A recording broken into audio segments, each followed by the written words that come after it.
Assalamualaikum warahmatullahi wabarakatuh. Salam sejahtera untuk kita semua.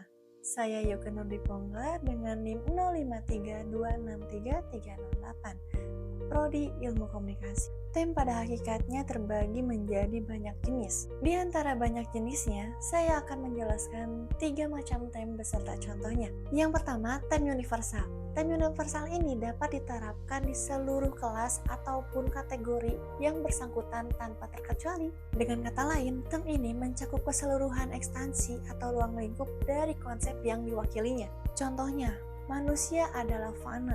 Manusia di sini bersifatnya universal. Kenapa universal? Karena berlaku untuk setiap individu yang termasuk kategori manusia. Yang kedua, tem partikular. Tem partikular ini tentunya berbeda dengan tem universal. Bedanya di mana? Kalau yang partikular ini dapat dikenakan untuk sebagian anggota kelas ataupun kategori yang bersangkutan. Nah, tem ini juga menunjukkan hanya sebagian dari ekstensi atau ruang lingkup yang dimaksud.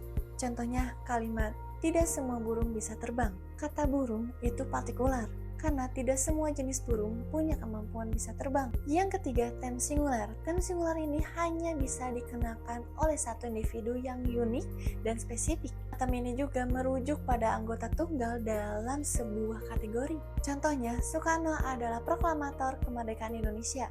Soekarno itu tem singular. Kenapa tem singular? Karena merujuk pada satu individu yang spesifik. Selanjutnya kita bahas sesat pikir atau logical fallacy.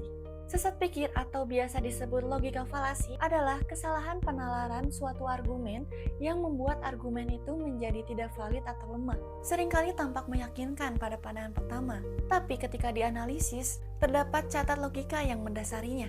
Sesat pikir bisa terjadi dengan tidak sengaja, karena dengan tidak telitinya orang lain dalam berpikir. Dan juga, sesat pikir bisa memanipulasi orang lain. Untuk sesat pikir ini, contohnya banyak sekali, dan saya akan menjelaskan 2 contoh sesat pikir. Yang pertama ada ad hominem.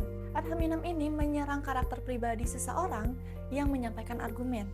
Dia lebih baik menyerang karakter itu daripada menyerang argumenannya sendiri. Contohnya, kamu tidak berhak untuk mengkritik pemerintah karena kamu juga tidak pernah menjadi bagian pemerintah. Itu serangan pribadi, bukan validitas kritik. Yang kedua, apple to authority. Apple to authority mengklaim suatu pernyataan yang benar oleh tokoh atau ahli yang tidak relevan dengan topik yang dibahas. Contohnya, artis X mengatakan produk ini paling terbaik, jadi pasti benar. Sebagai customer yang pernah coba produk itu, apa yang dikatakan artis X itu tidak relevan dengan produknya yang terbaik katanya. Dan ternyata produknya tidak yang terbaik. Nah, untuk cara menghindari logika falasi ataupun sesat pikir, kita harus memahami kalau kesalahan logika itu bisa melemahkan argumen. Namun dengan syarat kita memiliki bukti dan validasi untuk itu. Maka dari itu, kita harus memahami dulu apa yang mau kita sampaikan. Mulai dari pengertian, alasan, dan bukti agar argumentasi kita relevan. Sekian dari video tugas saya. Wassalamualaikum warahmatullahi wabarakatuh.